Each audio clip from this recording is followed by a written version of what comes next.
بسم اللہ الرحمن الرحیم۔ عزیز طلبہ و طالبات، ترجمانی بقرہ کے حوالے سے ہم سورۃ البقرہ کا باب الاحکام شروع کر چکے ہیں۔ یہ باب الاحکام سورۃ البقرہ کی آیت نمبر 163 سے شروع ہوتا ہے اور آیت نمبر 242 تک یہ باب الاحکام چلتا ہے۔ ان میں سب سے پہلا جو حکم ہے وہ توحید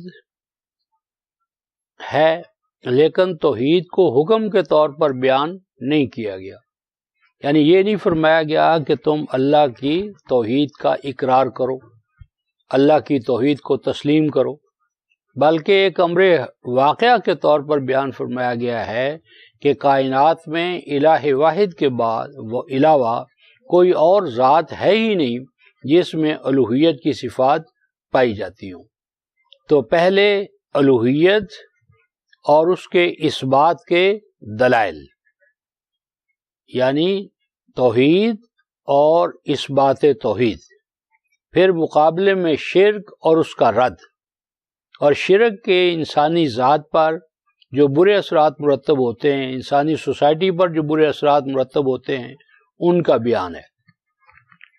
پھر اسی باب میں توحید کا جو ایک لازمہ ہے کہ حلت و حرمت کا اختیار صرف اللہ کے پاس ہے، حلت و حرمت کا اختیار صرف اللہ کے پاس ہے۔ اسی طرح یہ لازمہ توحید کا کہ قانون عطا کرنے والا، نظام عطا کرنے والا، قانون اور نظام وضع کرنے والا صرف اور صرف اللہ ہے۔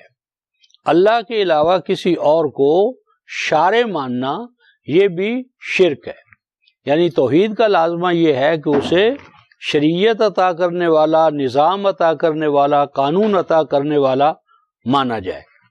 پھر اس کے ساتھ ساتھ یہ بھی بیان ہوگا کہ جب انسان اللہ کی توحید کو چھوڑتا ہے، شرک کی طرف جاتا ہے، تو شرک کا سبب کیا ہوتا ہے؟ خوف، احساس تنہائی، یعنی کائنات کے پست و بلند پر جب انسان غور کرتا ہے تو اس کے اندر ایک خوف کا، دہشت کا جو ذہن ہے وہ بنتا ہے، اور اس خوف اور دہشت سے بچنے کے لیے وہ عناصر فطرت کا سہارا پکڑتا ہے، ان کے ساتھ نفع اور نقصان کی جو ہے نا نسبتیں قائم کرتا ہے، پھر ان کے نذرانے دیتا ہے، نظریں کرتا ہے، ان کے نام پر قربانیاں کرتا ہے، حتیٰ کہ انسان اپنے بچوں تک کو ان کے نام پر قربان کر دیتا ہے۔ یہ کالی دیوی کے نام پر قربان کر رہا ہے، یہ سورج کے لیے قربان کر رہا ہے، یہ چاند کے لیے قربان کر رہا ہے۔ تو انسان اپنی قیمتی چیزیں جو ہیں، حتیٰ کہ انسان اپنی جان اور اپنی آل اولاد کی جانیں جو ہیں وہ ان کی بھینٹ چڑھا دیتا ہے۔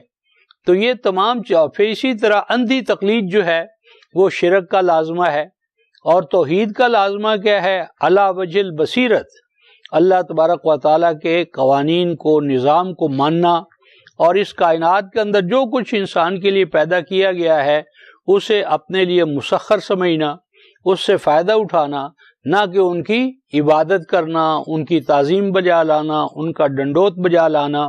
تو یہ تمام چیزیں جو ہیں یہ لوازم توحید میں آتی ہیں، لوازم توحید اور مفاسد شرک۔ اہل توحید کی جو بنیادی خصوصیات ہیں وہ بیان کی جائیں گی، اور شرک اور مشرکین کے جو گویا کہ ذہن میں، ضمیر میں، فرد اور جماعت میں جو مفاسد ہیں، خرابیاں ہیں، ان کو زیر بحث لایا جائے گا۔ تو کل ہم نے اس باب میں، باب احکام میں، سورہ البقرہ کی آیت 163 کا مطالعہ کیا تھا، 164 کو دیکھا تھا، اور 165 بھی ہم نے 65 اور 66 مکمل کی تھی۔ آج ہم آیت نمبر 167 سے شروع کر رہے ہیں۔ وَقَالَ الَّذِينَ اتَّبَعُوا لَوْ أَنَّ لَنَا قَرَّةً فَنَتَبَرَّأَ مِنْهُمْ كَمَا تَبَرَّؤُوا مِنَّا كَذَلِكَ يُرِيهُمُ اللَّهُ أَعْمَالَهُمْ حَسَرَاتٍ عَلَيْهِمْ وَمَا هُمْ بِخَارِجِينَ مِنَ النَّارِ۔ فرمایا وَقَالَ الَّذِينَ، اور کہیں گے وہ لوگ جب مواخذے کا وقت آئے گا، حساب کتاب کا وقت ہوگا، تو وہ لوگ کہیں گے جنہوں نے اتباع کی، یعنی جو مقلدین ہوں گے، اتباع کرنے والے ہوں گے، شرک میں شفاعت کا شرک ہو، سفارش کی بنیاد پر ہو، وسیلے کی بنیاد پر ہو، تو اس طرح کے جو مشرکین ہوں گے جنہوں نے اتباع کی اپنے آقاؤں کی، سرداروں کی، پیروں کی، فقیروں کی، مشکل کشاؤں اور حاجت روایا جو خود ساختہ تھے ان کی، تو وہ یہ کہیں گے اے کاش کے، لو کاش کے، انا بلا شبہ، لنا ہمارے لیے ہو، کرتن واپس لوٹنا، یعنی ایک دفعہ اگر ہمیں الٹی زکاند لگانے کی اجازت مل جائے اور ایک دفعہ دنیا میں ہم واپس جائیں اور ایک دفعہ ہمیں واپس جانے کا موقع مل جائے تو ہم کیا کریں؟ نتبرأ منہم کما تبرؤوا منا، تو جس طرح انہوں نے آج بھرے میدان میں حشر میں سب کے سامنے انکار کر دیا ہے ہمارا، ہم سے تبرہ کیا ہے، اظہار بیزاری کیا ہے، تو ہم بھی دنیا میں جا کر ان سے اظہار بیزاری کریں، ان کی اتباع، تقلید اور ان کو ماننا جو ہے، ان تمام چیزوں کے ہم کلی طور پر منکر ہو جائیں، آزاد ہو جائیں، تبرہ کریں ان سے، جیسا کہ آج انہوں نے ہمارے ساتھ دھوکہ کیا اور ہمارے سامنے بھرے میدان میں حشر میں انہوں نے ہم سے تبرہ کیا، علیحدگی اختیار کی، ہماری مذمت کی، ہمیں جھوٹا قرار دیا، تو ہم حیات دنیا میں جا کر واپس اسی طرح کا کام کریں گے۔ تو اللہ پاک فرماتے ہیں کذالک یریہم اللہ اعمالہم حسرات علیہم، فرمایا کہ یہ ہونا ہوانا تو اب ہے کچھ نہیں، واپس جانے کا تو اب موقع کوئی نہیں ہے، اس لیے ان کے یہ تمام اعمال ان کے لیے حسرت کے سوا کچھ نہ ہوں گے، پس دکھائی دیں گے ان کو، یا سمجھائیں گے ان کو، یا بتائیں گے ان کو اللہ تعالیٰ کہ یہ تمہارے اعمال جو ہیں آپ کیا ہیں؟ حسرات، حسرت کا سامان ہے، حسرت ہے، ندامت ہے، اظہار شرمندگی ہے، تأسف ہے، باقی اس کے سوا اور ہے کچھ نہیں، ان کی حقیقت کچھ نہیں، نہ یہ واقع ہونے والا ہے اور نہ تم اس برے انجام سے بچ نکلنے والے ہو۔ وَمَا هُمْ بِخَارِجِينَ مِنَ النَّارِ، اور وہ اس ناکامی سے، نامرادی سے، آگ سے کسی قیمت پر بھی نجات پانے والے نہیں ہیں۔ اب توحید کا ایک اور لازمہ جو ہے وہ اگلی آیت میں آ رہا ہے، اور وہ توحید کا لازمہ کیا ہے؟ یا ایھا الناس کلوا مما فی الارض حلالا طیبا ولا تتبعوا خطوات الشیطان انہ لکم عدو مبین۔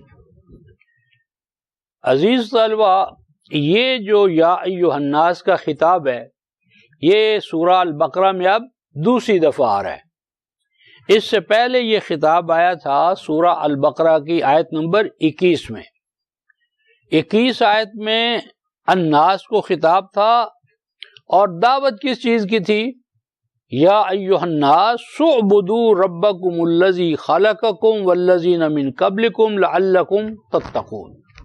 وہ عبودیت رب کی دعوت تھی کہ اے انسانوں، جس خالق نے تمہیں پیدا کیا ہے اس خالق کی بندگی کا اعتراف کرو، اس کے بندے بنو، اس کے سامنے سرنڈر کرو، اس کے سامنے سبمیشن کرو، جو تمہارا خالق اسے اپنا ہادی اور معبود مانو، جو تمہارا پیدا کرنے والا ہے وہی تمہیں نظام عطا کرنے والا ہے، ہدایت عطا کرنے والا ہے، وہ تمہیں روزی رساں ہے، رزق کے وسائل اپنی رحمانیت سے تمہیں پیشگی عطا کرنے والا ہے، تمام انتظام کرنے والا ہے۔ اب عبودیت رب کے بعد اب یہاں یہ دوسرا خطاب آ رہا ہے کہ عبودیت رب کا ایک لازمہ کیا ہے؟ اے انسانوں، کلو مما فی الارض، کھاؤ تم اس میں سے جو زمین تمہارے لیے پیدا کرتی ہے، یعنی نباتات، غلے، پھل، پھول، اور حیوانات کو بھی دیکھا جائے تو وہ بھی زمین ہی سے پیدا ہو رہے ہیں، تو زمین سے پیدا ہونے والی جتنی چیزیں ہیں وہ کھاؤ، اور کھانے میں یہاں پینا بھی شامل ہے، کھاؤ پیو یعنی غذائی ضروریات جو ان کو پورا کرو، اور اس کے ساتھ دو قیدیں لگائی ہیں، حلالن طیبن، حلال تو معنی یہ ہے کہ وہ لافل ہے، اس پہ اللہ تعالیٰ نے کوئی پابندی نہیں لگائی. جس پر پابندی لگا دی ہے وہ حرام ہے، جس پر پابندی نہیں لگائی اوپن رکھا ہے وہ حلال ہے. لیکن ہر حلال جو ہے وہ آپ کھانے کے پابند نہیں ہیں، یعنی ہر حلال ہم کھانے کے پابند نہیں ہیں. حلال کے ساتھ ایک اور چیز لگائی ہے، وہ کیا ہے؟ طیب. طیب کا معنی ہوتا ہے سازگار، سوٹیبل، نشو نما دینے والا، آگے بڑھانے والا، اور آپ کی طبیعت کے جو تقاضے ہیں ان کو پورا کرنے والا. اب ہر چیز ہمارے لیے حلال ہے جو حرام نہیں ہے، لیکن اس کا یہ معنی نہیں کہ ہر حلال جو ہم کھائیں. حلال تو لازم ہے کہ حلال کے بغیر ہم حرام نہ کھائیں، لیکن ہر حلال کھانے کے پابند نہیں ہے. اب جس طرح کہ ایک شخص جو ہے اس کو بلغم ہے، بلغم کا مریض ہے، تو ڈاکٹر اسے کہتا ہے میاں تم ان دنوں دودھ نہ پیو. تو اب دودھ نہ پینا کوئی حرام نہیں ہے، یہ نہیں ہے کہ دودھ اگر وہ پیے تو یہ کوئی حرام کا مرتکب ہوگا. ہاں اس کا جو باڈی کا سسٹم ہے موجودہ، اس کے تحت وہ غیر مناسب ہے، اس کی صحت کو دور کرنے والا ہے، مرض کو بڑھانے والا ہے. تو ایک خاص اسپیسیفک ٹائم پر ایک اسپیسیفک حالت میں وہ حلال چیز اب کیا ہے؟ غیر طیب ہے، حرام نہیں ہے، غیر طیب ہے. تو اسی طرح ہر حلال لافل ہے، لیکن کھانے کے ہم پابند نہیں ہیں. ہم اپنے حالات میں دیکھیں گے کہ وہ ہماری طبیعت کے ساتھ، مزاج کے ساتھ، حالات کے ساتھ، جغرافیے کے ساتھ، سیزن کے ساتھ وہ ہمارے ساتھ ایڈجسٹمنٹ اس کی ہوتی ہے، مطابقت ہے، وہ ہمارے آگے بڑھنے کا باعث بنے گی یا پیچھے رہ جانے کا باعث بنے گی. اب مثلا اگر کسی قوم کے اندر ما فی الارض یا ما فی البحر ساری چیزیں کھائی جا رہی ہیں، اور آپ کو جھینگے وغیرہ کھانے سے یا اور دریائی یا سمندری چیزیں کھانے سے وہ کیا ہے؟ گھن آتی ہے، کیونکہ آپ نے بھی کبھی ان کو کھایا نہیں. لیکن کوئی ملیشیا والے ہیں، انڈونیشیا والے ہیں، وہ ان سب چیزوں کو کھا رہے ہیں جو حرام نہیں ہے. تو وہ جو کھا رہا ہے اسے روکو نا، اور تمہیں کھانے پر ہم پابند نہیں کرتے. جو کھا رہا ہے اسے روکو نا، جو نہیں کھا رہا اسے کھانے پر مجبور نہ کرو. تو یہ اللہ تبارک و تعالیٰ کا نظام ہے کہ کلو مما فی الارض حلالا طیبا. حلال تو حرام کے مقابلے مثلا غصب کر کے کھانا، چوری کر کے کھانا، ملاوٹ کر کے کھانا، ذخیرہ اندوزی کرنا، یہ مانوی حرام ہے. یعنی ایک کسب کے حوالے سے، ماخذ کے حوالے سے، ذریعے کے حوالے سے، اور اسی طرح آگے چل کر مثلا بخل سے کام لینا، اسراف سے کام لینا، تبذیر سے کام لینا، ہاں جی، قطر اور کنجوسی سے کام لینا، وہ حلال ہی جو ہے وہ غیر طیب ہو جائے گا. اگر اس کے لیے ہم ذرائع جو ہیں تو وہ غیر شرعی اختیار کریں گے، وہ ذرائع اختیار کریں گے جن کو اللہ تعالیٰ نے حرام قرار دے دیا ہے، تو وہ چیز ہمارے لیے حلال ہونے کے باوجود غیر طیب ہو جائے گی. ہماری جسم تو شاید اس میں نشو نما پائیں، لیکن ہماری جو ذات ہے، آئی ایم نیس ہے، شخصیت جو ہے، وہ اسلام کے مطابق یا قرآن کے مطابق اس کی نشو نما یا تزکیہ نہیں ہو سکے گا. کلو مما فی الارض حلالا طیبا ولا تتبعوا خطوات الشیطان. اور اس حلال اور طیب کو چھوڑو گے اور جو شیطان نے رسمیں، ریتیں، رواج قائم کر دی ان پر چلو گے تو یہ شیطان کی عبادت ہوگی، شیطان کی اتباع ہوگی.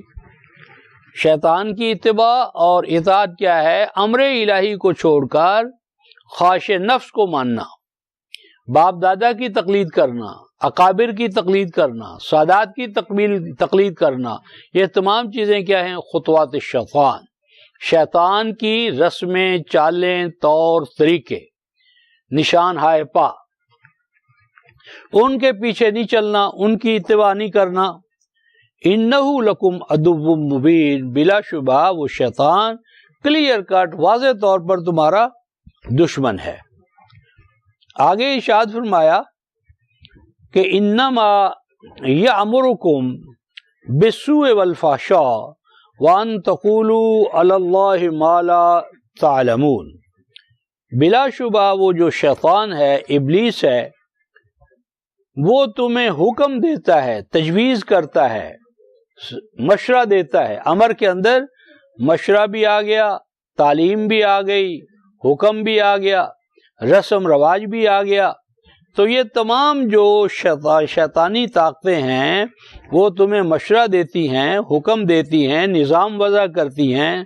کس چیز کا؟ بالسوء والفحشاء. سو ہے، ساء یسوء، ہر وہ چیز جس سے انسانی ذات کا توازن بگڑ جاتا ہے، یعنی فکر کا، عقیدے کا، جذبے کا، احساس کا، ضروریات زندگی کا، غذائی ضروریات کا، جبلتوں کا، یعنی جو فطرت کا ٹھہرایا ہوا فریم ورک ہے، اس فریم ورک میں جہاں بھی توازن ٹوٹے گا، جس چیز سے ٹوٹے وہ سوء ہے. خواہ وہ معاشرت میں ہو، معیشت میں ہو، سیاست ہو، نظام تعلیم ہو، نظام تربیت ہو، جس سے بھی انسانی ذات کا توازن ٹوٹے وہ کیا ہے؟ سوء ہے. اب مثلا قرآن حکیم اگر سوء کو مطلق رکھتا ہے تو ہمارا امرہم شورا بینہم کے تحت ہم اس کا تعین کر سکتے ہیں کہ بھئی دور حاضر میں، آج کے حالات میں یہ چیزیں ہیں جس سے معاشرے کا توازن ٹوٹتا ہے، لہذا ان کے ارتکاب کرنے والے کو ہم سزا دیں گے، مجرم قرار پائے گا. تو یہ سوء ہر وہ چیز ہے جس سے انسانی ذات کا داخلی، خارجی یا معاشرے کا، معیشت کا، معاشرت کا، سیاست کا نظام ٹوٹے، یا بین الاقوامی سطح پر ظلم اور طغیان جو ہے اس کو آگے بڑھنے کا بڑھاوا ملے، وہ تمام چیزیں سوء ہیں. والفحشاء، اور فحشاء جو ہے عام طور پر اسے ہم نے جنس کے اندر رکھا ہے، یعنی جو حیوانی جنسی تقاضے ہیں ان تقاضوں کے اندر افراط و تفریط کا جو کرنا ہے یا پایا جانا ہے، ہم عام طور پر فحشاء کو اس کے ساتھ نتھی کر دیتے ہیں اور بس. لیکن ابھی ہم دیکھیں گے کہ قرآن حکیم نے فحشاء کا اطلاق کہاں کیا ہے اور ہمارے معاشرے میں اس کا چلن کیسے ہے. شیطان کی ان دو چیزوں کے بعد کہ وہ توازن توڑنے والے اعمال اور فحشاء والے اعمال، ان کا تمہیں کرنے کو حکم کرتا ہے. وَأَن تَقُولُوا عَلَى اللَّهِ مَا لَا تَعْلَمُونَ، اور ایک بہت بڑی جو شیطانی حرکت ہے، دائرہ ہے، وہ یہ ہے کہ علم کی بنیاد پر بات نہ کرنا، جہالت کی بنیاد پر بات کرنا. یعنی علم جو ہے، علم مسئلہ نہیں ہے، علم کی بنیاد پر فیصلہ نہیں ہوتا. ان تقولوا علی اللہ، کہ تم اللہ تعالیٰ کی ذات کے بارے میں، صفات کے بارے میں، دین کے بارے میں، شریعت کے بارے میں وہ چیزیں کہو کہ جن کی اللہ تبارک و تعالیٰ نے کوئی سند نازل نہیں کی. یہ بھی شرک ہے اور یہ بھی حرام ہے. لیکن آج ہم اس میں بہت انوالو ہو چکے ہیں. دین کا غالب حصہ جو ہے وہ کیا ہے؟ ان تقولوا علی اللہ ما لا تعلمون. کوئی سند نہیں اللہ کے دین کی، اللہ کے نظام کی، اللہ کے کلام سے سند نہیں ہے. باپ دادا کی روایات ہیں، ادھر سے سنا ادھر سے سنا، اور وہ سارا ہم نے دین کا ماخذ اسے بنا لیا. تو یہ بھی حرام کاری ہے، اگرچہ اس کے بارے میں آج ہم محتاط نہیں ہیں. اب سوال پیدا ہوتا ہے، جس طرح میں نے عرض کیا کہ یہ فحشاء کیا ہے. تو فحشاء عام طور پر ہمارے ہاں کیا ہے؟ جنس کے حوالے سے بے رحمی، جنسی بے رحمی، ہم اسے فحشاء کہتے ہیں اور بس. لیکن اس فحشاء کا تعلق جو ہے رفقائے محترم معیشت کے ساتھ ہے. معیشت کے ساتھ اس کا کس طرح تعلق ہے؟ تو یہ ہم سورہ البقرہ اور 269 میں اللہ تبارک و تعالی ہمیں انہی احکام کے ساتھ ہی یہ بات ہو رہی ہے. یہ آیت 237 میں ہے، یا ایھا الذین آمنوا انفقوا من طیبات ما کسبتم. یہ ہم نے دیکھا کہ وہاں پر حکم کیا تھا؟ یا ایھا الناس کلوا مما فی الارض حلالا طیبا. الناس کے حوالے سے حکم تھا.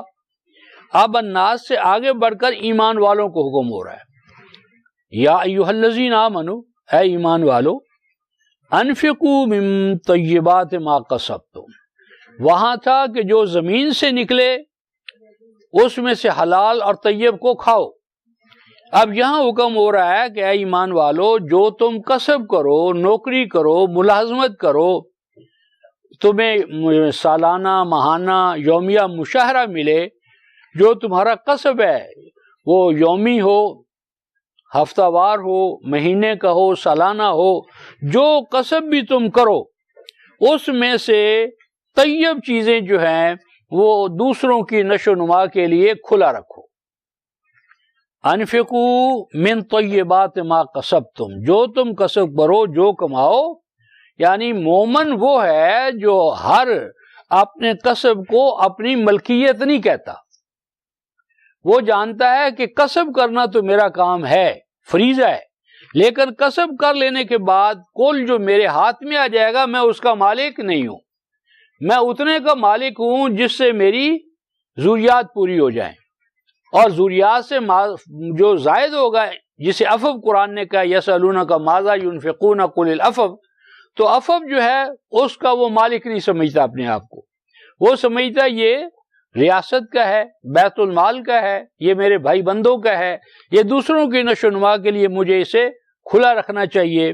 تو اے ایمان والو، انفقو، انفاق کرو، کھلا رکھو، دے دیا کرو، اپنی محنت، جدوجہد، کمائی میں سے وہ چیزیں جو طیبات، دوسروں کی نشو و نما کا باعث بنے اور وہ اپنی ذات میں بھی طیب ہوں، نشو و نما، زرخیزی، فلاح، دوسروں کو آگے بڑھنے کا موقع دینے والی۔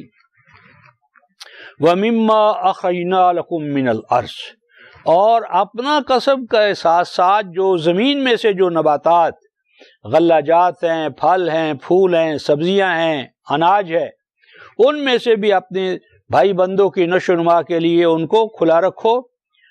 وَلَا تَيَمَّمُوا الْخَبِيثَ مِنْهُ تنفقون ولستم بآخذیہ الا ان تغمضوا فیہ واعلموا ان اللہ غنی حمید۔ اے ایمان والو، اس بات کو اچھی طرح سمجھ لو کہ جب دینے کا مسئلہ آئے، دوسروں کی نشو و نما کے لیے مالی ذرائع، ارضی ذرائع، اپنا کسب دینا ہو تو وہ چیزیں دیا کرو جو طیب ہوں، خبیث کا ارادہ نہ کرو۔ خبیث کا معنی ہے ناکارہ، ٹوٹی ہوئی، ہاں جی، اندر سے بوسیدہ، کھوکھلی، ناکارہ، بے مقصد، آپ جس سے کوئی تو مقصد نہیں حاصل کر رہے، بیکار پڑی ہیں، تو اللہ پر احسان جیتا تو کہو جی لو ہم اللہ کے نام پر تمہیں دے رہے ہیں۔ خبیث چیزیں مت دیا کرو اللہ کے نام پر اپنے بھائی بندوں کو۔ اور بالخصوص وَلَسْتُمْ بِآخِذِهِ إِلَّا أَن تُغْمِضُوا فِيهِ، اگر وہ تمہیں چیزیں لینی پڑیں تو تم کھلی آنکھوں ان کو نہ لو۔ ان کی شکل، صورت، حالت ہی ایسی ہے کہ تمہارا دل دماغ ان کو قبول نہیں کرتا۔ ہاں جبر ہے، مجبوری ہے تو مجبوری کے تحت آ کے بند کر کے ان کو لینا پڑتا ہے۔ اللہ کے ساتھ، اللہ کے دین کے ساتھ یہ رویہ اختیار نہ کرنا۔ اللہ کے دین میں یہ پسندیدہ بات نہیں ہے، یہ زوال کی طرف تمہیں لے جائے گی۔ وَاعْلَمُوا أَنَّ اللَّهَ غَنِيٌّ حَمِيدٌ، یاد رکھو یہ اللہ تعالیٰ نے جو تمہیں انفاق کے احکام دیے ہیں یہ تمہیں غنی بنانے کے لیے ہیں۔ معاشرے کا ہر فرد جو ہے وہ سیلف سفیشینٹ ہو جائے گا، ہر آدمی پریز وردی ہوگا، ہر آدمی جو ہے وہ، ہر فرد ہے ملت کے مقدر کا ستارہ، ہر فرد کو اس کے پاؤں پر کھڑا ہونے کا موقع ملے گا، اور تمہارے اندر اللہ تعالیٰ کی صفت الغنی اور الحمید، اس کے اوصاف، کمالات، خصوصیات، پراپرٹیز، کریکٹرسٹکس پیدا ہو جائیں گی۔ آگے فرمایا جس کی وجہ سے ہم یہاں الشیطان یعدکم الفقر ویامرکم بالفحشاء واللہ یعدکم مغفرۃ منہ وفضلا واللہ واسع علیم یؤتی الحکمۃ من یشاء ومن یؤت الحکمۃ فقد اوتی خیرا کثیرا وما یذکر الا اولو الالباب۔ فرمایا الشیطان، یہ شیطان ہے، یعدکم الفقر، جو ڈراتا ہے تمہیں ناداری سے۔ شیطان تمہیں یہ تعلیم دیتا ہے، یہ کہتا ہے کہ بھائی سارا اللہ کے نام پر دے دو گے تو کل تمہارے اوپر جب افتاد آئے گی، آفت آئے گی، تمہیں کہیں سے مدد لینے کی ضرورت پڑ گئی تو تمہیں تو کوئی دے گا نہیں، کیوں دیتے ہو؟ اپنی جیب میں رکھو، اپنے بینک اکاؤنٹس میں رکھو، اپنا ذخیرہ کر کے رکھو، اپنی پونجی جو ہے وہ کہیں زمین میں دبا دو کہ کل جب ضرورت پڑے گی تو نکال لینا۔ الشیطان، شیطان ہے، یعدکم، جو ڈراتا ہے تمہیں کہ اگر اللہ کے نام پر دو گے تو محتاج ہو جاؤ گے، کل کو تمہیں ضرورت پڑے گی اور ہاتھ پھیلانے پڑیں گے اور کوئی تمہاری مدد کو نہیں آئے گا۔ وَيَأْمُرُكُمْ بِالْفَحْشَاءِ، اور تمہیں فحشاء کا حکم دیتا ہے۔ اب فحشاء کا یہاں معنی جنسی یعنی بے راہ روی نہیں ہے، یہاں فحشاء کا کیا معنی ہے؟ بخل، یعنی وہ کہتا ہے کہ اپنے وسائل کو اپنے لیے سمیٹ کر رکھو، کسی اور کو دینے کا کیا حق ہے؟ کسی اور کو مجھ سے مطالبہ کرنے کا کیا حق ہے؟ جب قارون سے کہا گیا کہ انفاق کرو اپنے ان بھائی بندوں پر جو محتاج ہیں، تو اس نے کہا کیوں کروں بھائی؟ انما اوتیتہ علی علم عندی، میرے پاس ایک استعداد ہے، صلاحیت ہے، استعداد و صلاحیت کو میں مارکیٹ میں بیچتا ہوں، مجھے پیسے ملتے، میں دوسروں کو کیوں دوں؟ اللہ تعالیٰ ارشاد فرماتے ہیں کہ یہ جو استعداد جس کا تو یہاں ذکر کر رہا ہے، یہ تیری پیدائش کے ساتھ ہی تجھے مل گئی تھی، اس میں تمہارے معاشرے کا، تمہارے بھائی بندوں کا عمل دخل نہیں ہے۔ اس مقام تک تم خود پہنچ گئے ہو یا تمہارے بھائی بہن، ماں باپ، معاشرہ، سب کا کردار ہے تمہیں اس مقام پر پہنچانے میں۔ پھر ارشاد فرمایا اچھا یہ بتاؤ، جو تم کہتے ہو کہ میں نے اپنی استعداد سے یہ پیسہ کمایا ہے، بتاؤ یہ تمہارا دل جو ہے، دماغ جو ہے، ہاتھ جو ہیں، اعضاء اور جوارے جو ہیں، یہ تم نے کتنے میں خریدے ہیں؟ ان اعضاء و جوارے کی تم نے اللہ کو کیا قیمت دی ہے؟ محنت تو تمہاری ہے، لیکن محنت کے جو ٹولز ہیں، دل ہے، دماغ ہے، ہاتھ ہے، کان ہے، پاؤں، پورا جسم ہے، یہ کائنات ہے جو سازگاری کے اصول پر قائم ہے، یہ بھی تمہاری پیدا کردہ ہے، یہ بھی تمہاری ذاتی ہے۔ حقیقت یہ ہے کہ تمہارے پاس صرف جدوجہد ہے، اور جدوجہد کو کام میں لانے کے لیے جو ٹولز ہیں، ماحول ہے، سازگار ماحول ہے، یہ اللہ کا، معاشرے کا، امت کا پیدا کردہ ہے، عطا کردہ ہے۔ بس اپنی محنت کا صلہ لے لو، اور اپنی محنت سے جو باقی بچتا ہے وہ تم اللہ کو، بیت المال کو، مرکزی جماعت کو دو، تاکہ یہ پانی جو ہے نا، جس طرح پانی سب اور خون جو ہے وہ ہر عضو تک پہنچنا چاہیے، اسی طرح سرکولیشن آف ویلتھ جو ہے، بلڈ کی طرح، سرکولیشن آف بلڈ کی طرح سرکولیشن آف ویلتھ بھی آخر فرد تک، اس کی آخری یعنی ہاتھ پاؤں اس عضو تک ان کو پہنچاؤ۔ تو یہ شیطان ہے جو تمہیں ناداری کا اور بخل کا حکم دیتا ہے۔ واللہ یعدکم مغفرۃ منہ وفضلا، لیکن اللہ تعالیٰ تمہیں کہتا ہے کہ اگر یہ نظام ہو گیا تو ہر شخص کو کیا ہوگا؟ پروٹیکشن ملے گی، کسی کے لیے بڑھاپا، موت، کوئی خطرہ نہیں ہوگا۔ خاوند مر گیا تو کیا ہے، باپ مر گیا تو کیا ہے، پورا معاشرہ تمہارا باپ ہے، تمہارا پورا معاشرہ جو ہے وہ تمہارا پشتی بان ہے، تو پورا معاشرہ جو ہے وہ تمہیں اور تمہاری اولاد کو رزق دینے والا، تعلیم دینے والا، تربیت دینے والا، ہر ایک کے لیے معاشرہ زندہ معاشرہ ہے، ماں باپ۔ وفضلا، اور فضل یہاں پر آیا ہے فحشاء کے مقابلے میں، یعنی فقر مغفرہ کے مقابلے میں اور فحشاء فضل کے مقابلے میں۔ تو فضل کا کیا معنی ہے؟ بڑھوتری کے ساتھ دینا، بڑھا چڑھا کر دینا۔ تو اگر اس نظام کو تم لے کر اٹھو گے، قائم کرو گے، تو ہر فرد کو اس کی حاجات سے کہیں زیادہ فاضل ملے گا اور عزت اور کرامت کے ساتھ ملے گا۔ واللہ واسع علیم، اللہ کے اس نظام کو جو قوم اپنا لیتی ہے وہ وسعت ناآشنا ہو جاتی ہے، اتنی وسعتیں ان کو عطا ہوتی ہیں کہ وہ گن ہی نہیں سکتے، اور پھر وہ معاشرہ علم پر نشو نما پاتا ہے، جہالت پر نہیں، نادانی پر نہیں۔ فرمایا یؤتی الحکمت من یشاء، یہ ہے حکمت اللہ کی نظر میں۔ حکمت یہاں پر کیا ہے؟ Economic wisdom. اور اکنامک وزڈم کیا ہے؟ انفاق، دینا، کھلانا. تو قرآن یہ کہتا ہے کہ انسان جو کچھ کھاتا ہے اس سے اس کا جسم نشو نما پاتا ہے، اور جو کھلاتا ہے دوسروں کو دیتا ہے اس سے اس کی ذات کی نشو نما ہوتی ہے. یہ دو الگ الگ اصول ہیں. یعنی فزیکل نرشمنٹ کے لیے کیا ہے؟ کھانا. اور ہماری جو آئی ایمنیس ہے اس کی نشو نما کے لیے قانون کیا ہے؟ کھلانا. کھانے سے جسم بڑھتا ہے اور کھلانے سے انسانی ذات کی جو ہے ایکچولائزیشن ہوتی ہے، نمود ہوتی ہے، اس کی ڈیولپمنٹ ہوتی ہے، نرشمنٹ ہوتی ہے. یؤتی الحکمت من یشاء، جو اللہ سے یہ حکمت لینا چاہے، حکمت کے لیے اللہ کے دروازے کھلے ہیں، وہ اللہ دیتا ہے جو اس سے یہ حکمت لینا چاہے.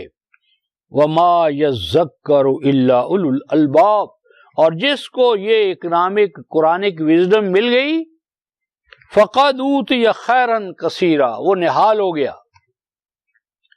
عربوں نے ابتدائی صدی میں جب قرآن کو لیا تو کہاں سے کہاں پہنچ گئے. 3 بر اعظموں پر آنن فانن ان کا جھنڈا لہرانے لگا. نادار تھے، فقیر تھے، محتاج تھے، اور دنیا جہان کے بادشاہ، ملوک، عمراء، سب پر ان کے اخلاق کا، کردار کا تفوق قائم ہو گیا. وَمَا يَذَّكَّرُ إِلَّا أُولُو الْأَلْبَابِ، اس بات کو آگے لانے والے کون ہیں؟ اولو الالباب. یہ ہے قرآنک وزڈم اکنامک میں، معاشیات میں. اور اس معاشی سسٹم کو آگے لانے والے کون ہیں؟ اولو الالباب. تو شیطان کے بارے میں جو ارشاد فرمایا گیا کہ شیطان تمہیں فحشاء کا حکم دیتا ہے، تو اس فحشاء سے مراد ہے انفرادی کیا ہے؟ سرمایہ داری، انفرادی مفاد پرستی، بخل کا نظام، میری اور تیری کا نظام. اور اسی بات کو اللہ تبارک و تعالیٰ نے سورہ الاعراف میں آیت 27-28 میں ایک اور حوالے سے اللہ تبارک و تعالیٰ اس کو بیان فرما رہے ہیں کہ جب یہ قومیں مسلسل و پہم اپنے توازن کو توڑتی ہیں اور توڑتی چلی جاتی ہیں، اور ان کو کوئی اللہ کا بندہ سمجھاتا ہے کہ یہ کیا کر رہے ہو، اپنا توازن توڑ بیٹھے ہو، اپنا نظام تباہ کر بیٹھے ہو، اب دوبارہ تم اللہ کے نظام کی طرف آؤ، تو آگے سے وہ کیا جواب دیتے ہیں؟ قرآن حکیم نے ایک لفظ ایسا استعمال کیا ہے،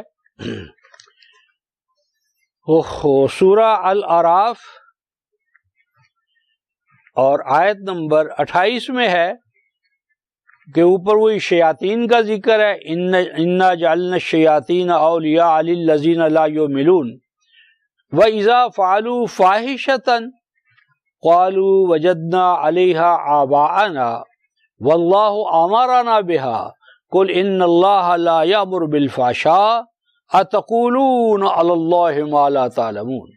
فرمایا کہ ان کے شیاطین جو ہیں، جن کی یہ سرپرستی میں اپنے آپ کو دے دیتے ہیں اور جو اپنے ایمان بالآخرہ کو کھو بیٹھتے ہیں، جب یہ کوئی فوشکاری کرتے ہیں، بخل سے کام لیتے ہیں، انفرادی مفاد پرستی کو اپنا دین بنا لیتے ہیں، دوسروں کی مدد کرنے سے اپنا ہاتھ روک لیتے ہیں، تو جب انہیں یہ کہ یہ کیوں کرتے ہو، یہ برائی ہے، اس سے تمہارا نظام ٹوٹ جائے گا، بگڑ جائے گا، تباہ ہو جاؤ گے. قالو، تو آگے سے جواب دیتے ہیں وجدنا علیہا آباءنا، باپ دادا سے ہمارے ہاں اسی طرح نظام چلا آ رہا ہے. اب تو ہمارے ہاں غربت اور عمارت کو بھی کیا کہتے ہیں؟ اللہ تعالیٰ نے پیدا کیا، امیر بھی اس نے بنایا، غریب بھی، ہم نے کوئی کسی کو غریب بنایا؟ اگر اللہ چاہتا تو ان کو روٹی دے دیتا، ہمارا کیا قصور ہے؟ تو کہتے ہیں کہ واللہ، آگے باپ دادا سے ایسا ہوتا چلا آ رہا ہے. اور آگے بڑھتے ہیں مولوی رہنما مذہبی پیشوا، وہ کیا کہتے ہیں؟ واللہ امرنا بہا. نہیں، یہ تو میاں اللہ کی خدائی تقسیم ہے. اللہ تعالیٰ نے ایسا ہی کرنے کا ہمیں حکم دیا، ہمارے نصیبے میں لکھ دیا. ان کے حق میں لکھا ہے یہ امیر ہوں گے، اور ہمارے حق میں لکھا ہے، تمہارے حق میں لکھا ہے کہ تم فقیر ہوگے. تو یہ فقر و غنا، خوشحالی اور ناداری، یہ تو اللہ کی تقسیم ہے، ہم کیا کر سکتے ہیں؟ تو اللہ تعالیٰ فرماتے ہیں قل ان اللہ لا یامر بالفحشاء، ان سے کہو کہ اللہ وہ ہے جو نعوذ باللہ تمہیں ناکامی، ناداری، دوسروں پہ ظلم، دوسروں کا مال غصب کرنا، دوسروں کو حقوق غصب کرنا، اللہ ایسا حکم دے سکتا ہے؟ یہ فحشاء ہے، بخل، ناداری، محکومی، دوسروں کو اپنے ماتحت رکھنے کا جذبہ، یہ شیطانی جذبہ کہ اللہ تعالیٰ تمہیں کہتا ہے اس کو پورا کرو، غلط۔ اتقولون علی اللہ ما لا تعلمون، تم اللہ کے باب میں وہ کچھ کہہ رہے ہو جو اللہ کے نازل کردہ قرآن سے، ضابطے سے، اقدار وحی سے بالکل ہٹا ہوا ہے۔ تو وہاں بھی یہی بات آ رہی ہے کہ جب ان سے کہا جاتا ہے تو کہتے ہیں نہیں یہ تو باپ دادا سے چلا آ رہا ہے۔ تو اللہ تعالیٰ فرماتے ہیں کہ دیکھو توازن شکن باتیں فکر اور عقیدے میں شیطان پیدا کرتا ہے، بخل کی تعلیم شیطان دیتا ہے، اور آگے فرمایا وَأَن تَقُولُوا عَلَى اللَّهِ مَا لَا تَعْلَمُونَ، اور یہ بھی شیطان کی تعلیم ہے کہ اللہ کے دین کی بنیاد علم پر رکھنے کی بجائے، اللہ کے کلام پر رکھنے کی بجائے، قرآن پر رکھنے کی بجائے وہ کیا کہتے ہیں؟ اللہ کے باب میں وہ بات کہتے ہو جس کا علم تمہیں اللہ نے اپنے کلام اور نظام اور قرآن میں نہیں دیا، یہ حرام ہے۔ اگلا ایک مشرکانہ فرد اور سوسائٹی، اس کا ایک اور ذہن ہمارے سامنے آتا ہے، ذہنیت آ رہی ہے۔ وَإِذَا قِيلَ لَهُمْ، اور جب ان سے کہا جاتا ہے، کیا کہا جاتا ہے؟ فرمایا اتبعوا ما انزل اللہ، کہ جو قرآن، نظام، دین اللہ تعالیٰ نے نازل کیا ہے قرآن کی شکل میں، اس کی اتباع کرو، ما انزل اللہ کی اتباع کرو۔ قالوا، تو آگے سے جواب دیتے ہیں بل نتبع ما الفینا علیہ آباءنا، قرآن کی کیوں مانے بھائی؟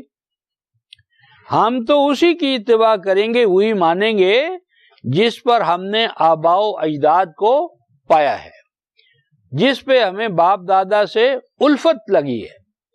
ایک مالوف ہے، الفت والی چیز ہے، جانی پہچانی ہے، صدیوں سے چلی آ رہی ہے، کرتے کرتے ہمیں ان سے انس ہو گیا ہے، مانوس ہو گئے ہیں، ہماری محبت اور رضامندی صدیوں سے اس پر قائم ہو چکی ہے، اکابر کا، اسلاف کا، ہاں جی، مجمع ہے، چلا آ رہا ہے، اجماع چلا آ رہا ہے صدیوں سے، تو اس سے ہمیں تم الگ کرنا چاہتے ہو۔ اب اللہ تعالیٰ ارشاد فرماتے ہیں ان سے پوچھو اولو کان آباؤہم لا یعقلون شیئا ولا یہتدون، کہ یہ باپ دادا کو درمیان میں تم کہاں سے لے آئے؟ اللہ نے کہا کہ ما انزل اللہ کی اتباع کرو، تم کہتے ہو نہیں ہم نے باپ دادا کی۔ تو فرمایا ان سے پوچھو کہ اگر باپ دادا تمہارے لا یعقلون کے مقام پر ہوں، نہ ان کے پاس علم ہے نہ عقل ہے، عقل سے بھی پیدل ہیں، علم سے بھی پیدل ہے، یعنی 6 فٹ کا وجود ہے، سر پر بڑا عمامہ ہے، لیکن علم قرآن نہیں ہے، حکمت قرآن نہیں ہے، قرآن کے حکومت سے، حکمت سے، وزڈم سے، فلاسفی سے، ہر ایک سے محروم ہے، اور نہ ہی ان کے پاس اللہ تعالیٰ کی نازل کردہ جو ہدایت ہے اس کے نتائج ہیں، ثمرات ہیں، نہ قرآنی معاشرہ موجود ہے کہ اس کا اجماع، تواتر اور تعامل جو حجت کے طور پر پیش کیا جائے۔ تو اس سے یہ بھی پتہ چلا کہ باپ دادا اپنی ذات میں برے نہیں ہیں۔ اگر باپ دادا کے ہاں عقل کی بات ہے، منطق کی بات ہے، تو اس کے لینے میں قباحت نہیں ہے۔ عقل کی بات لو، حکمت کی بات لو، فلسفی کی بات لو، شرط بس یہ ہے کہ وہ کلام اللہ سے ہٹے ہوئے نہ ہو۔ کلام اللہ کے مطابق ہو تو لو، کتاب اللہ سے ہٹا ہوا ہے تو چھوڑ دو۔ اگر کتاب اللہ کے نتائج ان کے تعامل سے، تواتر سے ظاہر ہو رہے ہیں تو لے لو، یہ اہتدا ہے، لیکن ہٹی ہوئی باتیں تو ان کو مت لو۔ معیار جو ہے وہ ما انزل اللہ ہے، رواج، تعامل، تواتر اپنی ذات میں یہ حجت نہیں ہے۔ اب آگے انہی مشرکین کا ایک اور فیز سامنے آ رہا ہے۔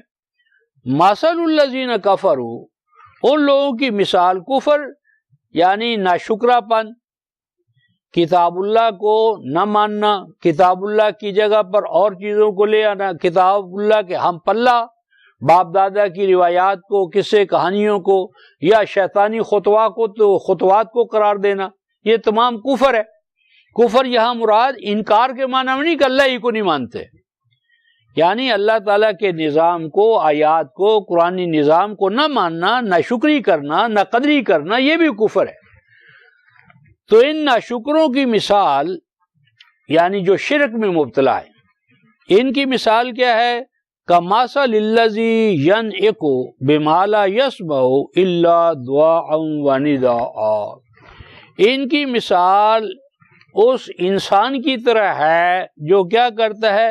ینعق، ینعق، ینطق نہیں کا ینعق، ینعق نعق، ایک تو ہوتا ہے غراب یعنی کوا جو ہے نا وہ کائیں کائیں کرتا ہے، کائیں کائیں، نحقا نعقا، اور یہ جو ڈھوڈر کاں ہوتا ہے وہ جو کائیں کائیں وہ ایک آواز نکالتا ہے، اس کا معنی کیا ہے؟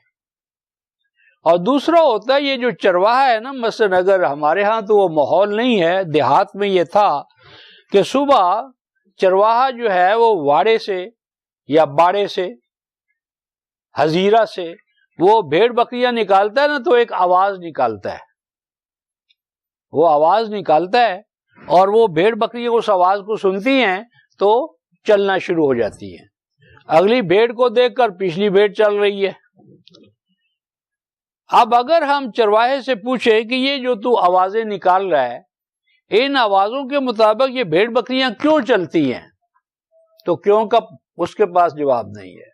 اگر ہم اس چرواہے سے پوچھیں، عیالی سے پوچھیں کہ بھئی تیری ان آوازوں کا مفہوم کیا ہے، مطلب کیا ہے، اس کے پیچھے معنی کیا ہے، معنویت کیا ہے، فلسفی کیا ہے، تو کیا کہے گا؟ باپ دادا سے سنے، باپ دادا سے ورثے کے طور پر مجھے یہ آوازیں ملی ہیں۔ تو بھیڑ بکریاں کیا کر رہی ہے؟ اندھی چال ہے، اندھیری چال ہے۔ بھیڑ بکری کی چال کے اگلی کو دیکھ کر پیچھے منہ نیچے ڈالو، آگے چل رہی ہے، پیچھے پیچھے چل رہی ہے۔ اگر چرواہے سے پوچھو بھئی یہ کیا تم آوازیں نکالتے ہو، کیا مفہوم، معنی، مطلب کیا ہے، کچھ نہیں۔ تو کیا فرمایا؟ الا بما لا یسمع الا دعاء و نداء، کہ اس نے ایک آواز نکالی ہے چرواہے نے، اور بھیڑ بکریوں نے اس آواز کو سنا ہے۔ ایک آواز نکال رہا ہے، دوسرا آواز کو سن رہا ہے۔ ہاں جی، پہلے آواز نکالنے والے کو معنی مفہوم کا کچھ نہیں پتا، بھیڑ بکریوں کو کچھ نہیں پتا، ایک ورثے کی بنیاد پہ کہ باپ دادا سے ورثے میں ملا ہے، اور بھیڑ بکریاں اگلی کو دیکھ کر پیچھے چل رہی ہے۔ فرمایا صم بکم عمی فہم لا یعقلون، بس یہ کیا ہیں؟ یہ بہرے ہیں، سم اسم بہرے، اب کم بکم اب کم گونگے، عمی اندھے۔ اب یہاں پر سمون بکمون عمیون کے مابین واو نہیں ہے، یہ نہیں فرمایا سمون و بکمون و عمیون فہم لا یعقلون، نہیں، یہاں پر سم بکم اور عمیون کو واو کے بغیر لائے، گویا بیک وقت یہ بہرے بھی ہیں، گونگے بھی ہیں، اندھے بھی ہیں۔ تو اب اگر وہ بیک وقت بہرا بھی ہے، سن نہیں سکتا، اب کم ہے کسی سے پوچھ نہیں سکتا، یعنی اب کم کیا ہے کہ ایک آدمی رائے راست پہ آ سکتا ہے اگر وہ سنتا ہو، کوئی اس کو بتائے یار یہ غلط راستہ ہے، یہ سیدھا راستہ ہے، سن لیا اس نے، شاید آ جائے۔ اور اگر وہ چلو سنتا نہیں ہے تو گونگا ہے، بول تو سکے، کہہ سکے، بیان کر سکے، پوچھ سکے، پوچھ بھی نہیں سکتا کیونکہ وہ گونگا ہے۔ پھر فرمایا کہ نہیں، اندھے بھی ہیں، دیکھ ہی نہیں سکتے۔ تو یک وقت جو گونگے ہیں، بہرے ہیں، اندھے ہیں، اور آگے عجیب بات فرمائی ہے فہم لا یعقلون، فہم لا یبصرون نہیں کہا، بلکہ فرمایا فہم لا یعقلون، یہ اصل میں زبان، کان اور آنکھیں، ان کا تعلق کس کے ساتھ ہے؟ مائنڈ کے ساتھ ہے۔ اصل ان کا مائنڈ جو ہے نا، ذہن جو ہے، اس میں کنٹرول کرنے کی استعداد نہیں ہوتی۔ یعنی سمن بکمن عمیون کا اصل تعلق مائنڈ کے ساتھ ہے۔ تو انہوں نے اپنے ذہن کو، دماغ کو اس انداز میں کیا ہے کہ نہ وہ ان کی شنوائی پر حاکم ہے، نہ گویائی پر، نہ بینائی پر۔ اب ان عقل کے اندھوں سے کیا رہنمائی کی امید ہے یا راہ راست پر آنے کی امید ہے؟ اب اس کے بعد یہاں اوپر فرمایا تھا قُلُوا مِمَّا فِي الْأَرْضِ حَلَالًا طَيِّبًا، اور یہ حکم تھا الناس کو۔ اب ایمان والوں کو خطاب ہوتا ہے، یا ایھا الذین آمنوا کلوا من طیبات ما رزقناکم واشکروا للہ ان کنتم ایاہ تعبدون۔ اب وہاں پر کلوا مما فی الارض حلالا طیبا، بس اب یہاں ایمان والوں کو اگلی سٹیج ہے، اگلا حکم ہے، اے ایمان والو کلوا من طیبات ما رزقناکم، کہ جو ہم تمہیں رزق دیں، ہم رزق دیں، یعنی رزق دینے کی نسبت جو ہے وہ اللہ تعالیٰ کی طرف کی ہے، اور لازمی بات ہے کہ اللہ تعالیٰ جو دے گا وہ حلال و طیب ہی ہوگا۔ اور اللہ تعالیٰ کے دینے سے مراد ایک تو طبعی سطح ہے کہ تمہیں دل دیے، دماغ دیے، حکومت دی، اقتدار دیا، ذہنی صلاحیتیں دی، جسمانی صلاحیتیں دی، ہاتھ پاؤں دیے، اور ان سے تم نے کیا کرنا ہے؟ طیبات، یعنی اپنی ذات میں خوشگواریاں پیدا کرو، سامان نشوونما پیدا کرو، نشوونما یافتہ ذات بناؤ، اور اپنے بھائی بندوں کو طیب کے مقام پر فائز ہونے میں مدد دو۔ اور آگے فرمایا واشکروا للہ، واشکر اللہ نہیں فرمایا، واشکروا للہ، اور اللہ تبارک و تعالیٰ کی شکر گزاری کرو، شکر گزار بنو کہ اگر تمہارے پاس آنکھیں آ گئی ہیں، دل آ گیا ہے، دماغ آ گیا ہے، تمہارے اندر استعداد پیدا ہو گئی ہے اپنی صلاحیتوں کو کام میں لانے کی، تو اللہ تبارک و تعالیٰ کے شکر گزار بنو، اللہ کے شاکر بنو، نہ شکر نہ بنو۔ اللہ تعالیٰ کے حقوق ادا کرو جو اس کے اوپر تمہارے اوپر عائد ہے، شکر گزاری کا رویہ اختیار کرو کہ اللہ تعالیٰ نے تمہیں اس مقام پر پہنچایا، جبکہ تم ہی جیسے اور بھی ہیں ہزاروں لاکھوں اسی عمر میں، اور ان کو یہ مقام نہیں ملا۔ تو اللہ تعالیٰ کی شکر گزاری کا رویہ اپنے اندر پیدا کرو، ان کنتم ایاہ تعبدون، اگر تم کہتے ہو کہ اللہ ہم تیرے بندے ہیں، تو اگر میرے بندے ہو تو میری بندگی کا ثبوت دو۔ اور ثبوت کیا ہے؟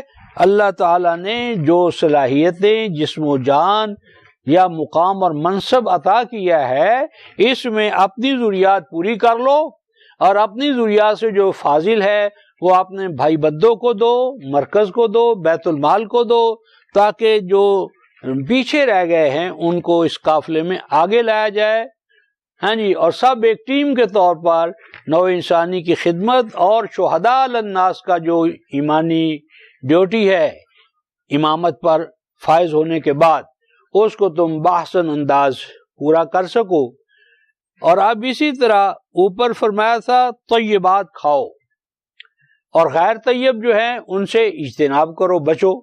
اب غیر طیب چیزوں کی وضاحت فرمائی جا رہی ہے، انما حرم علیکم المیتہ، میتۃ والدم ولحم الخنزیر وما اہل بہ لغیر اللہ فمن اضطر غیر باغ ولا عاد فلا اثم علیہ ان اللہ غفور رحیم۔ انما کلمہ حسر ہے، بلا شبہ حرام قرار دے دیا اللہ تعالی نے تمہارے لیے مردے کو۔ مردہ یعنی وہ جانور جسے ذبح نہ کیا جائے، قرآن کی اصطلاح میں ما زکیتم، جس کا تزکیہ نہ ہو۔ تزکیے سے مراد ہے کہ اللہ تعالیٰ نے خون حرام کیا ہے، خون کا جانور سے نکلنا جسم سے یہ ضروری ہے. اگر یہ جانور کے جسم میں خون رہ جائے تو وہ نرا زہر ہے، اور اس زہر سے پورا جو گوشت ہے حیوان کا وہ متاثر ہوتا ہے اور انسانی جان کے لیے بے پناہ زہریلا ہوتا ہے اور بے پناہ بیماریوں کا سبب بنتا ہے. تو یہ میتا کو تم نے نہیں کھانا. اور میتا کے بعد والدم خون، دوسرے مقام دمن مسفوحا بہتا ہوا خون بھی حرام ہے، خواہ بہ رہا ہو یا جمع ہوا ہو حرام ہے. ولحم الخنزیر، اور جو خنزیر معروف جانور ہے وہ بھی حرام ہے اس کا کھانا گوشت. یہاں ہمارے بعض دوستوں نے لحم الخنزیر کا معنی جو ہے وہ کیا ہے سڑا ہوا گوشت، جس میں بو پیدا ہو جائے، عفونت پیدا ہو جائے، باسی ہو جائے تو وہ بدبودار گوشت. اور بعضوں نے اس میں شامل کیا ہے خنازیر، یہ جو اس کے جانوروں کے ادھر ہوتی ہیں رڑکیں سی، لیکن زیادہ یہ جو عفونت والا ہے. بہرحال قرآن نے ایک خنزیر کا لفظ بولا ہے اور وہ معروف تھا تو ہم اس کو اسی معنی میں لیتے ہیں. اور جو بدبودار ہو جائے گوشت اس کو تو وہ تو غیر طیب ہے، اس کو تو ہم کھائیں گے نہیں. کوئی بھی یعنی شریف انسان جو ہے، عقل مند انسان اسے نہیں کھاتا، الا یہ کہ مجبوری ہو جائے، وہ تو پھر آگے آ رہا ہے. وَمَا أُحِلَّ بِهِ لِغَيْرِ اللَّهِ، وہ تمام جانور خواہ ان کو ذبح ہی کیا جائے، اگر وہ اللہ کے علاوہ علی حجویری کے نام پر، معید الدین اجمیری کے نام پر یا دستگیر کے نام پر کسی بھی غیر انسان کی تقرب کی نسبت سے، رضا کی نسبت سے ان کو کسی غیر اللہ کے نام پر ذبح کیا جائے یا اس کو چھوڑ دیا جائے. یعنی یہ تو جو ہماری بھیڑ ہے یہ ہم نے علی حجویری کے نام پر چھوڑ دی ہے، اس کے نام اس کو ذبح کر دیں گے. تو وہ تمام جو ما احل میں یہ تمام چیزیں شامل ہیں. تو مومن ان کو نہیں کھائے گا، کیونکہ مومن کے لیے اس کی توحید کا تقاضا ہے کہ جس نے ان جانوروں کو پیدا کیا ہے اسی کے نام پر ان کو ذبح کیا جائے. تو کوئی ان کا اور تو خالق ہے نہیں، تو یہ شرک کی ایک شاخ ہے، تو یہ بھی فرمایا حرام ہے. اور ان اللہ غفور رحیم. ہاں، اور آگے فمن استر، اور اگر کوئی شخص مجبور ہو جائے کہ حلال اور طیب ہے نہیں اور بھوک سے وہ مر رہا ہے، تو اس کو فرمایا کہ 2 شرطوں کے ساتھ وہ حرام کو کھا سکتا ہے، غیر باغن ولا عاد. ایک تو یہ کہ اس کو عادت نہ بنائے، مستقل طور پر عادت بنا لے کہ کھانا ہی حرام کا ہے، خواہ حلال کتنا ہی وافر موجود ہو. اور دوسرا یہ ہے کہ حد سے آگے بڑھ کر جتنی ضرورت ہو اتنا لے لے جان بچانے کے لیے، اور چاہت کے ساتھ نہ لے، حرام کو حرام سمجھتے ہوئے لے، تاکہ حلال کا جو جذبہ حصول ہے اس کے لیے اس کے اندر تگودو کرنے کا تڑپ جذبہ قائم رہے. تو فرمایا کہ اگر ایسا کوئی کر لے گا 2 شرطوں کے ساتھ حرام کو کھا لے گا، فلا اسم علیہ، تو اس سے اس کی انسانی ذات پر کوئی برے اثرات مرتب نہیں ہوں گے. ان اللہ غفور الرحیم، اور اگر اس صورت میں اس سے کوئی کوتاہی ہو گئی تو اللہ تبارک و تعالی اسے معاف کر دیں گے، اس کی پروٹیکشن کریں گے اور اس پر رجوع برحمت ہوں گے، اور انشاءاللہ دوسرے حالات، مواقع، وسائل عطا ہوں گے. معاشرہ اجتماعی طور پر اپنے ہر فرد کو حرام کاری سے اور عقل حرام سے پاک کرے گا، اور عقل حلال اور طیبات کے مواقع وافر تعداد میں مہیا کرے گا. تو یہاں ہم رکتے ہیں، تو ان الذی یکتمون سے کل آگے چلیں گے. تو آخر دعوانا ان الحمدللہ رب العالمین.